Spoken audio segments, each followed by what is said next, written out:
नमस्कार मैत्रिणींनो, चला आज लिट्टी चोखा बनवूया. त्याची मी तुम्हाला सविस्तर माहिती देते. याला काय करायचं, आधी वांग्यांना असं छान चिरा देऊन द्यायचा आणि तेल लावायचं. मग याला चिरा दिल्यानंतर बघा अशा पद्धतीने छान तेल लावायचं. टोमॅटोला पण मी तेल लावून घेते आणि मग याला एका ग्रिलवरती गॅसवरती ग्रिल ठेवायची आणि मग त्या ग्रिलवरती याला शिजवून घेऊया, आपण भाजून घेऊया. छान असं अलटी-पलटी करून भाजत राहूया याला. मी इथे 2 कपच्या जवळपास साधी आपली घरचीच कणिक घेतलेली आहे. गव्हाचं पीठ घेतलेलं आहे. त्यामध्ये मीठ टाकायचं आणि ओवा टाकायचा आणि चिमूटभर असा मी थोडा सोडा घेतलेला आहे, तो सोडा टाकायचा आणि 2 चम्मच मी यामध्ये तूप टाकते आणि मग ह्या सगळ्या मिश्रणाला छान असं हाताने मिक्स करून घ्यायचं, एकजीव करून घ्यायचं आणि त्यानंतर याला साध्या पाण्याने भिजवून घेऊया आपण. आणि ते भिजवताना एक गोष्ट लक्षात ठेवायची की या पिठाला असं सॉफ्ट कणकीसारखं नाही मळायचं, हार्ड मळायचं आहे आपल्याला आणि खूप चुरत पण बसायचं नाही आहे, बस असं हार्ड एक बनवून ठेवून द्यायचं. आणि त्यानंतर काय करायचं, सत्तूचं पीठ घ्यायचं आहे आपल्याला. त्यामध्ये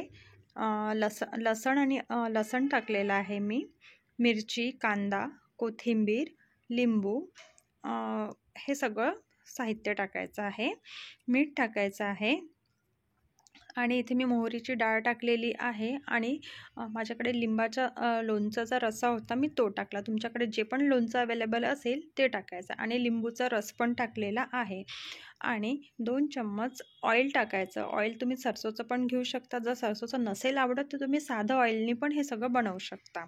आणि त्यानंतर ना यामध्ये थोडासा असं हाताने असं पाणी शिंपडायचं, हलकं, खूप नाही, बिलकुल असं थोडंसं पाणी घेऊन असं शिंपडायचं आणि ते छान यामध्ये असं मिक्स करून घ्यायचं. म्हणजे थोडंसं, म्हणजे त्याला ओलावा येईल आणि मग ते जेव्हा आपण बाइंड करू तर ते असं पसरणार नाही.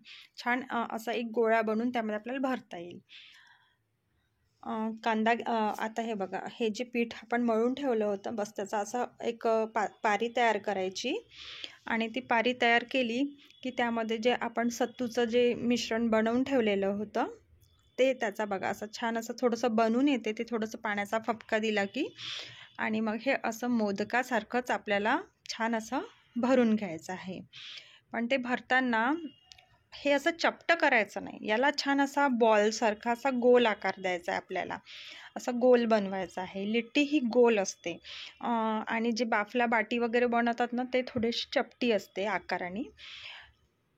हे बघा, आता हे जे आपलं अप्पे पॅन आहे त्यामध्ये मी ऑइल लावून घेतलेलं आहे. तूप लावून घ्या, ऑइल लावून घ्या, जे पण तुम्हाला आवडत असेल. आणि असे छान गोल गोल हे बनवलेल्या ज्या लिट्टी आहेत त्या इथे आपण असं एक इथे ठेवून द्यायचं आहे. आणि ठेवल्यानंतर ना याला असं पलटवत राहायचं आणि मध्ये मध्ये थोडं झाकत पण राहायचं. 10 मिनटामध्ये या लिट्टी तयार होऊन जातात. बघा इथे छान हे असे भाजून झालेले आहे, खरपूस छान छान क्रॅक्स आलेले आहे. आणि मी इथे दाखवलंच आहे मी तुम्हाला भाज्यांमध्ये मी काय काय घेतलेलं आहे. एक बटाटा बॉईल करून घेतलेला आहे, 2 वांगी आहेत आणि याला छान असं मॅश करायचं. आणि टमाटर मी छान असं भाजलेलं टमाटर आहे त्याला पण असं कापून ते पण याच्यामध्ये मॅश करून घ्यायचं आहे. लसण आणि मिरचीला पण मी ठेचून घेतलेलं आहे, ते पण तुम्ही बघितलंच असेल या व्हिडिओमध्ये. बघा असं छान याला मॅश करायचं. आणि जे हे वांगी आहेत ते पण मी छान स्वच्छ, वरचं काळं जे भाजलेलं साल आहे ते पण काढून घेतलं, स्वच्छ नीट बघून घ्यायचं आणि मग ते पण मॅश करून यात टाकायचं आहे. मीठ टाकलेलं आहे आणि हा जो खरडा आहे मिरचीचा तो पण मी यामध्ये टाकलेला आहे. सांबार टाकायचा आणि हा पातीचा कांदा आहे त्याचा जे पातीच्या कांद्याचा जे वरचा भाग असतो तो टाकला आणि पातीचा कांदासुद्धा टाकला. याला छान मिक्स करायचं, एकजीव करायचं. आणि याच्यानंतर यामध्ये टाकूया आपण सरसोचं तेल टाका किंवा आपलं साधं 2 ते 3 चम्मच तुम्ही हे कच्चंच तेल टाकायचं आहे आपल्याला.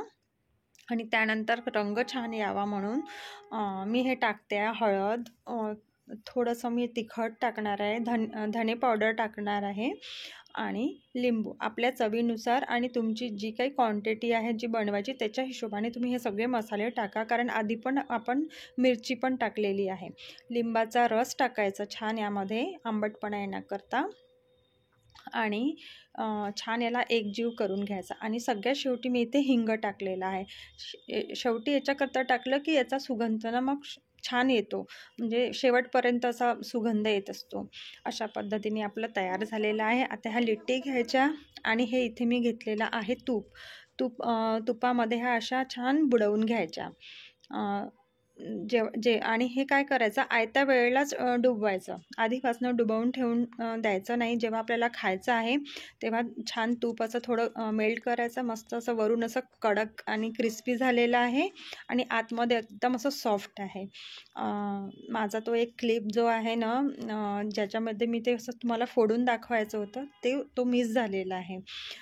बघा अशा पद्धतीने छान आपला लिट्टी चोखा तयार झालेला आहे. या थंडीच्या दिवसामध्ये तुम्ही हा बनवा आणि याचा आनंद घ्या. पुन्हा भेटू.